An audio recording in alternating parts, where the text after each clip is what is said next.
ഈശ്വമിശിഹായ്ക്ക് സ്തുതിയായിരിക്കട്ടെ. ആഭ്യന്തര ഹർമ്മ്യത്തിൻ്റെ മറ്റൊരു വിചിന്തനത്തിലേക്ക് സ്വാഗതം. നാം കഴിഞ്ഞ ദിവസങ്ങളിലെല്ലാം കണ്ടത് ഒന്നാം സദനം, ആഭ്യന്തര ഹർമ്മ്യത്തിൻ്റെ ഒന്നാം സദനത്തെക്കുറിച്ചാണ്. ഒന്നാം സദനത്തിലേക്കുള്ള കവാടം എന്ന് പറയുന്നത് പ്രാർത്ഥനയാണ്. ആഭ്യന്തര ഹർമ്മ്യത്തിലേക്കുള്ള കവാടം പ്രാർത്ഥനയാണ്. അത് ആത്മജ്ഞാനത്തിൻ്റെ സദനമാണ്. നമ്മളെക്കുറിച്ച് നാം കൂടുതൽ അറിയണം. നമ്മളെക്കുറിച്ച് നാം കൂടുതൽ അറിയുമ്പോഴാണ് ദൈവത്തെക്കുറിച്ച് കൂടുതൽ അറിയുവാനായിട്ട് സാധിക്കുകയുള്ളൂ. അതുപോലെ തന്നെ അത് ദൈവസ്നേഹത്തിലും പരസ്നേഹത്തിലും വളരുവാനുള്ള ഒരു സദനമാണ്.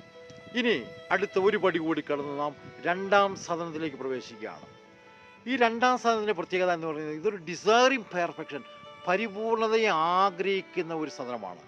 ഒന്നാം സദനത്തിൽ ഈ പ്രാർത്ഥനയുടെ മഹാത്മ്യത്തെക്കുറിച്ചെല്ലാം മനസ്സിലാക്കിയ ഒരു ആത്മാവ് ആ ദൈവവുമായിട്ട് ഒന്നുചേരുവാനുള്ള അതിയായ ആഗ്രഹം കൊണ്ട് അടുത്ത സദനത്തിലേക്ക് പ്രവേശിക്കുകയാണ്. പരിപൂർണതയെ ആഗ്രഹിക്കുന്ന സദനം. പക്ഷേ ഈ സദനത്തിലേക്ക് പ്രവേശിക്കുക അത്ര എളുപ്പമൊന്നുമല്ല. ഇത് ഒത്തിരിയേറെ ശക്തി വേണമെന്നാണ് മദ്രേസ്യ പറയുന്നത്. കാരണം ഒന്നാം സദനം വിട്ടുപോരാനുള്ള ആ നിശ്ചയദാർഢ്യം ആത്മാവിന് പലപ്പോഴും ഉണ്ടായെന്ന് വരില്ല. ഈ നിശ്ചയദാർഢ്യം എന്ന് പറയുന്നത് വളരെ പ്രധാനപ്പെട്ടൊരു പുണ്യമാണ്. ഡിറ്റർമിനേഷൻ, അടിയുറച്ച തീരുമാനം, നിശ്ചയദാർഢ്യം. അതായത് നാം എടുക്കുന്ന തീരുമാനങ്ങൾ, വിശുദ്ധിയെക്കുറിച്ച്, പ്രാർത്ഥനയെക്കുറിച്ച്, പുണ്യപ്രവർത്തനങ്ങളെക്കുറിച്ച്, നമ്മുടെ ബലഹീനതകളെ തരണം ചെയ്യുന്നതിനെക്കുറിച്ച്, ഇതിനെക്കുറിച്ചൊക്കെ നാം എടുക്കുന്ന തീരുമാനത്തിൽ നമുക്കൊരു നിശ്ചയദാർഢ്യം ഉണ്ടായിരിക്കണം. എങ്കിൽ മാത്രമേ നമുക്ക് മുന്നോട്ട് പോകാനായിട്ട് സാധിക്കുകയുള്ളൂ. അത് പലപ്പോഴും നമ്മുടെ ആത്മീയ ജീവിതത്തെ പുറകോട്ട് വലിക്കുന്നതാണ് ആവശ്യമുള്ള നിശ്ചയദാർഢ്യമില്ലായ്മ. ഇവിടെ ഈ ദിവസങ്ങളിലൊക്കെ ഞങ്ങൾ ഈ ആഭ്യന്തര ഹർമ്മ്യത്തിൻ്റെ ധ്യാനം നടത്തുകയാണ്. ഇതിൽ നിന്ന് നമ്മൾ പഠിക്കുന്ന ഒരു വലിയ പാഠമെന്ന് പറയുന്നത് ഒത്തിരിയേറെ ആത്മാക്കൾ വളരെയേറെ ആഗ്രഹത്തോടെ വരുന്നു. പക്ഷേ സമയമാകുമ്പോൾ അവർ പുറകോട്ട് വലിഞ്ഞു പോവുകയാണ്. നിശ്ചയദാർഢ്യമില്ല. അതായത് പൈശാചിക ശക്തി അവരെ ഏതെങ്കിലും രീതിയിൽ അവരെ ബ്ലോക്ക് ചെയ്യും, അവരെ തടയും. ഇങ്ങനെയുള്ള നല്ല പ്രവൃത്തികൾ അല്ലെങ്കിൽ ഈ പ്രാർത്ഥനയെക്കുറിച്ചൊക്കെ ഉള്ള തീരുമാനമെടുക്കുക അല്ലെങ്കിൽ ധ്യാനത്തിൽ സംബന്ധിക്കുക. കാരണം ഈ പൈശാചിക ശക്തി എന്ന് പറയുന്നത്, ഈവിൾ പവർ എന്ന് പറയുന്നത്, that is almost equal to God's power. ദൈവത്തിൻ്റെ ശക്തിയോളം ഏകദേശം അതിനോട് തന്നെ തുലനം ചെയ്യാവുന്നതാണ്. അതുകൊണ്ട് അത്രമാത്രം നിശ്ചയദാർഢ്യമില്ലെങ്കിൽ, ആത്മീയ ശക്തി ഇല്ലെങ്കിൽ നമുക്ക് മുന്നോട്ട് പോകാനായിട്ട് സാധിക്കില്ല. അപ്പോൾ ഈ രണ്ടാം സദനം എന്ന് പറയുന്നത് ഇത് ഡിസയറിങ് പെർഫെക്ഷൻ, പരിപൂർണതയെ ആഗ്രഹിക്കുന്ന സദനമാണ്. അതുപോലെ തന്നെ ഒത്തിരിയേറെ നിശ്ചയദാർഢ്യം നമുക്കിവിടെ ഉണ്ടാകണം. നമുക്ക് പരിപൂർണതയെ ആഗ്രഹിച്ചാൽ മാത്രമേ, അത്രമാത്രം ആഗ്രഹം ഉണ്ടെങ്കിൽ മാത്രമേ ഇത് സാധിക്കുകയുള്ളൂ മുന്നോട്ട് പോകുവാനായിട്ട്. അപ്പോൾ ഒന്നാം സദനത്തെ അപേക്ഷിച്ച് ഇവിടെ കൂടുതൽ ശക്തി വേണം. കാരണം എപ്പോൾ വേണമെങ്കിലും ഒന്നാം സദനത്തിലേക്ക് പുറകോട്ട് പോകുവാനുള്ളൊരു പ്രവണതയുണ്ട് മനുഷ്യന്. അപ്പോൾ അതുകൊണ്ട് അത്രമാത്രം ശക്തിയില്ലെങ്കിൽ നമ്മൾ പുറകോട്ട് പോകും. അപ്പോൾ മുന്നോട്ട് പോകണമോ പുറകോട്ട് പോകണമോ, എന്താണ് ചെയ്യേണ്ടതെന്നുള്ള ഒരു ഭയങ്കരമായ ആത്മീയ സംഘർഷത്തിലാണ് പല ആത്മാക്കളും. മുന്നോട്ട് പോയി കഴിഞ്ഞാൽ നമ്മൾ രണ്ടാം സ്ഥാനത്തിലേക്ക് പ്രവേശിച്ചിട്ടേ ഉള്ളൂ, ഇനിയും കിടക്കുകയാണ് ഒത്തിരിയേറെ വീണ്ടും സദനങ്ങൾ 7 വരെ. പക്ഷേ പലപ്പോഴും അങ്ങോട്ട് കയറി പോകുവാനുള്ള ആ ഒരു ശക്തി നിശ്ചയദാർഢ്യമില്ലാതെ വരുന്നു.